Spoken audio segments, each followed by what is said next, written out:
The first story is an update about a man in his 60s, dying of stage 4 pancreatic cancer. He caught his wife cheating with his business partner. The part 1, 2, 3, and 4 is in the description below. Update 5. I discovered the affair when I came home early to tell her about my diagnosis, confrontation and aftermath. Mike Tyson said, "Everyone has a plan until they get punched in the mouth." Yes, every plan does not go exactly as you vision. Mine is not exempt from this reality. I will take a moment to set the table of my plan for you. Jane and I have a weekly date night and we generally use the same restaurant. So much so we have a regular table. It is in the back, still public but away from the high energy near the bar. I decided that this would be the place I confront her. I planned to do it after the end of dessert. I got my lawyer and his wife's reservations at the same time. I gave our server the payment for both of our party's meals before we began. She has been our server for years. I had Carol on call to help Jane after I leave. My plan was to end the meal with a conversation about our relationship. I wanted to record it. Then I would confront her, tell her about how I know, my diagnosis, and the plan for what I want, and give her a letter asking her to not contact me or my family or come to the farm. I would have the letter witnessed. I would also leave her a briefcase full of evidence along with the divorce papers. Then get up and walk away. I expected her not to make a scene to protect her social status. I did record the conversation. She gushed about how great our relationship has been over the years. She talked about how great we are as a team. I asked her if I treat her right, have ever abused her, etc. She said of course not. Then I asked her why she cheated on me. She stated that she does not know what Carol told me but that it is she is wrong. I told her I had already known before Carol told me. At that point everything I think Jane had prepared to counter this conversation left and so did the color on her face. All she could do is ask, "What?" I then told her to let me get through this without interruption and she shook her head in agreement. She went from a confident and prideful woman to a woman with the deer in the headlights look. All she could do is nod. I then explained how I came home after my meeting with my doctor. I was rushing home to have the most difficult conversation with the one person I wanted to talk to. I explained that when I drove up, I saw his car. I then checked the cameras and saw they were in privacy mode. I decided then to go to the farm. I told her that I still had footage, and she almost interrupted to ask how, but I just put up my hand to remind her to let me finish. I told her about my diagnosis and plans not to fight the disease. I saw the heartbreak in her eyes, and I got angry. How can she feel sorrow for me? But I moved forward. I then signaled the waitress, and she went over and got my lawyer. They both came to our table. My lawyer handed me a briefcase and a folder with a letter. I told her that I don't want her to contact me or my family or come to the farm after I left tonight. I signed the letter and asked the server to witness it. The server and lawyer then watched me give the letter to Jane. I then dismissed them. I then concluded by giving the briefcase to Jane. I told her I know much more than she expects. I was totally destroyed. That there are divorce papers in there already signed by me, and she can sign them and start the divorce proceedings. I told her I don't expect to survive a contested divorce. That as long as I am alive, she can stay at the home in town. I will be at the farm. I will not see her after tonight. I don't want to hear any excuses. I have called Carol to help her home. In true fashion, Jane kept her composure in public. She just uttered a quick "but," I just reminded her I am leaving, and I am done. I went to the server and gave her a generous tip, found the owner, and apologized for not giving him a heads up. As I am leaving, I see my son at the door with Carol. Carol passes me with a quick smile then a concern in her eyes for Jane. My son grabs my truck, and his wife drives me to the farm. My son and his wife stayed with me Friday night. I finally got them to go home at midnight.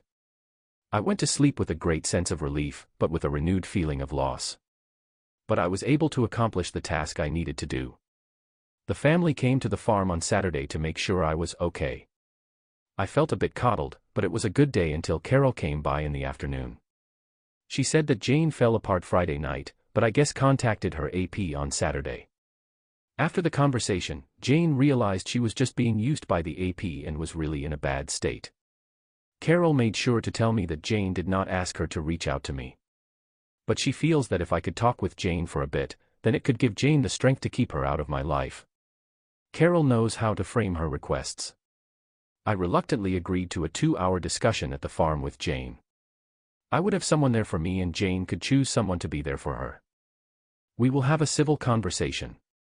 I will not accept being blamed, minimization, or blame shifting. The purpose of the meeting will be for her to get answers for how to move forward. That meeting happened this morning. Jane picked Carol and I chose my daughter. I wanted it to be as comfortable for Jane just so we don't have to repeat this again. I entered the meeting with a steadfast direction and goal of having Jane out of my life. The meeting was as expected. Jane cried, apologized, and tried to minimize the affair. I was not having any of it. I laid out that she will have a place to leave until my death. Then the house decision will be on the trustees. I explained that she will not see anything from my estate or from the trust. But she has her 6-figure pension and her trust, so she will be just fine. I have to rant about something, she said. Why won't you fight for me or us? I almost lose my temper at her, but I just responded with, I just don't care about you or us anymore. That kinda destroyed her. Here I am going to express my anger. This is the mind of a selfish cheater. All they think about is themselves. That even after destroying someone, they expect to have enough value in that person's eyes to fight for. F that. I was not worth fighting for against her desires or greed. F her. Sorry for the rant. Jane gets the answers she asked for but in hindsight did not want them. I don't want another meeting. I feel continuing the meetings just distracts me from what I want to do. Carol and Jane leave, but Carol comes back a couple of hours later. She and I have a quick talk. Apparently, AP had received notice from the trustees that they are going to convert the loan into shares of his company. And since the trust will be the majority owner, they are asking for a full forensic audit. My daughter with the MBA is not wasting any time. Well, I guess when Jane went to him for comfort, she realized what I already expected. He was using her to see if she could buy the loan from me. There were offhanded comments in the recordings that I suspected he was up to something. Well, with the paperwork filed, AP knowing I sold the loan to the trust, and Jane no longer in my life, her usefulness to him is gone and he let her know. Apparently, Jane also confided in Carol that her trust is exhausted. She will only have the income from her pension. She saw life with AP to be more glamorous than with me. She truly thinks his net worth is more than mine. He drives nice cars, eats in fancy restaurants, flies us first class, while my husband played on his farm, drove an old truck, and we flew in economy class. That she was planning on divorcing me when he expressed his undying love and desire to marry her. It disgusts me that she is this greedy and shallow. I won't see it, but I expect my family will tell her how much I was worth after my death. I am so glad that her true colors were shown now so I could deal with her and spare my family from her. Then Carol did something that was totally unexpected and threw me off guard. She told me that since I am no longer encumbered if I need companionship to give her a call. I challenged her and asked why with my diagnosis, why would you or any woman want to spend time with me? There is nothing long-term. She responded that just because Jane is an ignorant SLT and did not know what she had, does not mean any divorcee or widow would not line up to spend what time I have left with me. That I am a hell of a man and any time with me would be cherished. And I would have quite a few lady callers lining up and she might as well be first in line. I asked her, but most won't know Jane and I are separated. She said Jane does not want the social groups to know, but that she and Sarah will make sure her story is out. I was polite and told her I would let her know. She smiled and gave me a kiss on the cheek. I thought about it after she left, but I am pretty sure I do not want that complication in my life right now. I have left quite a bit out, but that is the highlights. I am doing okay. It has been a roller coaster. I need a few days of peace and quiet. The social groups will know soon. Both the breakup of my marriage and also my diagnosis. I will now have an endless stream of people wishing me well. I knew I could not delay it forever, but I don't want to be treated differently. However, life is what it is. Time to start dinner and relax this evening. Again, thank you all for all of your support. I will try to go back and respond to all of your messages. They mean so much to me. TLDR, I confronted Jane and the aftermath. Reader comment, I was waiting for thin update all day. I'm so invested that I feel such a relief when you confronted Jane. My blood boiled when she asked why you won't fight for her in the relationship. Psycho. After everything she did. I'm glad that the AP played her and that everyone in the family knows. I also love that she wasted her trust. Nice. What a dummy. LOL, and Carol is a mess. I mean, she's not wrong. You sound like one hell of a guy, but damn Carol, give OP a day at least. Also, I love that she will let the social group know. I don't know if you will continue to update, but if you don't, I hope that the rest of your days are filled with peace and the love of your family. Original poster, thanks for the support. I have to admit, Carol took me by surprise. She said she wanted to be first in line. I guess she believes that fortune favors the bold. I am sure there will be more drama that I need to vent and gain support for. Thanks reader comment, thank you for sharing your story in appropriate detail. I am very sorry that you had to go through all of this and that you have some challenging times ahead. Do realize that your integrity is truly inspirational. Original poster, I gain strength where I can, and that includes from all of you. You all have and continue to help me. Thanks. Reader comment, I think Carol has admired you from afar, and to her credit, respected you in your marriage.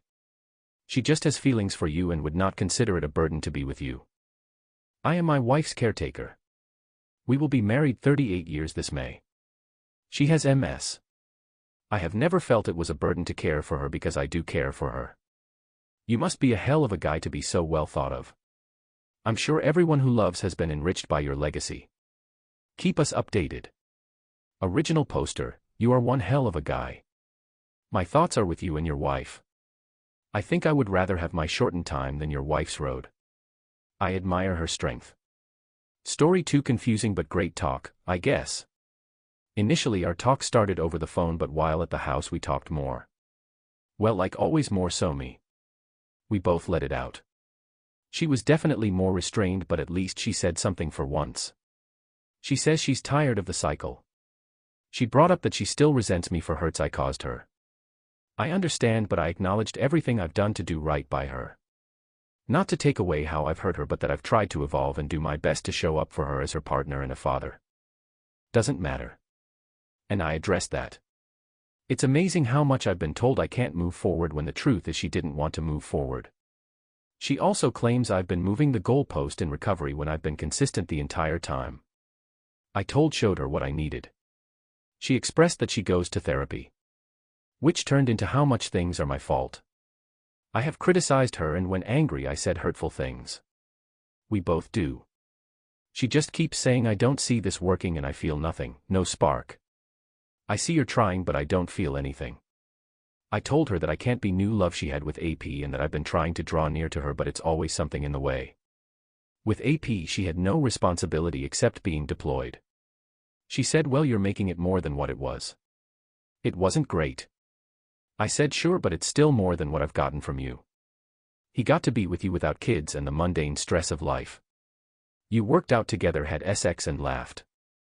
I begged for that. She just kept going back to I don't want this. Then she said how the therapist said we're in a cycle. I said I know, I said all of this before we even saw her. She keeps going back to my criticism and then she says I love bomb her. I guess I do.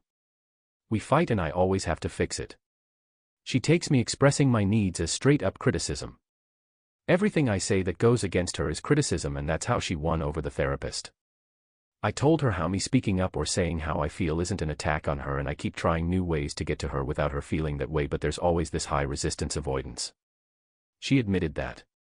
She then began to get triggered mad because I brought up the ways I failed her, hurt her, and ended the convo.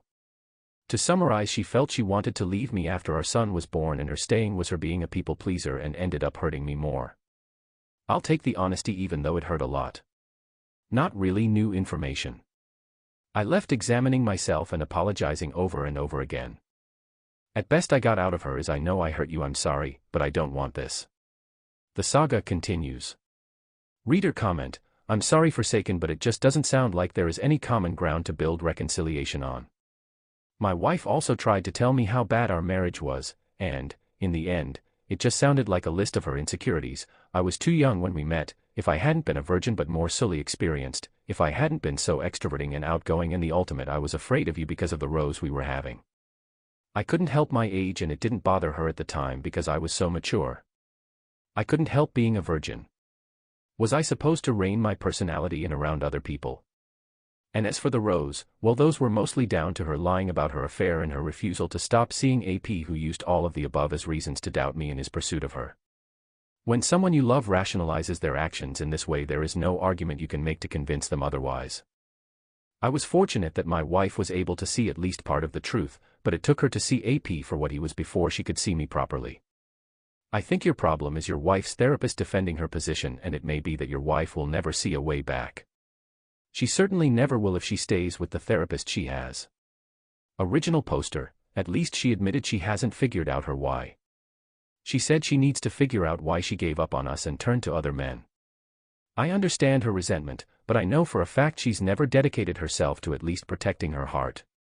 Of course, I've only confirmed her feelings over and over again by lashing out or complaining. But I've tried over and over to explain. Which is manipulative to her. If I could do it again, I would have just kicked her out years ago, but I tried to make it work because I had been through that with my ex and I really wanted to be a family. I love her. I just did a bad job at showing her. The course I asked her to do would have helped with her why that tremendously, but she didn't do it. Reader comment: it sounds like she is giving any reason and you keep allowing it by always being the one to fix it when you fight. I also think you should have a therapist that doesn't take sides. If you're not comfortable with the MC, find a new one. Original poster: she isn't our therapist anymore. Just hers. The therapist isn't necessarily wrong, it's just every session was about the things I did wrong. How I made her feel. Whenever I tried to speak on my POV, it would be glossed over. I know I criticize her, but it's not like we both don't. I don't know how to address issues without it being an issue. It's like I'm not supposed to have an opinion on anything. I've tried every approach. Even the ones the therapist suggested. It was always me trying to talk, and it was usually radio silence on her end. WP didn't yell at me much, but her abuse was in straight up ignoring me for days and weeks at a time. She wouldn't say she loved me, let alone hug me. I would talk about the stonewalling and abandonment, and the therapist would just bring it back to my criticism. I kept getting told how I can't move on from her affairs, yet the whole time it was her not even truly forgiving me for my past failures. I took that on so much I barely made time for myself over the past 4 years. I've done everything. Raising the kids, teaching them, doing housework, fixing things, building things. I tried to prove myself to just get something. Nothing. Just. I'm unhappy. I've told her everything, given her every resource to make things right on her end. Books, courses, she would read a book and take out the parts pertaining to the betrayed. She wouldn't do a course. She'd make me feel bad for questioning her. Saying she feels trapped. She felt trapped because she was never really in it. Always 1 foot out the door. It was her who asked me to move into the house. Our conflict always coincided with things she wanted to do versus my